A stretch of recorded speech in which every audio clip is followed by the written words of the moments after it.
শ্রীমতী সাহিত্যিকা ব্যানার্জি মাননীয় বিধায়ক।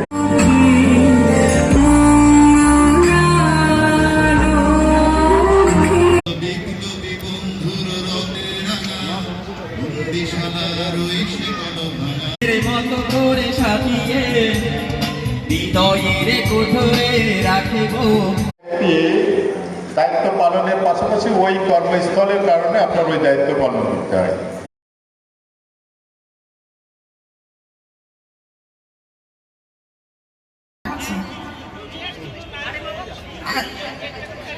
বিশ্ববিদ্যালয় দিবস উপলক্ষে আমরা যে আমি 1 তারিখে এসে পৌঁছেছি এখানে এবং এসে মাত্র এমন একটি চমৎকার অনুষ্ঠানে আমি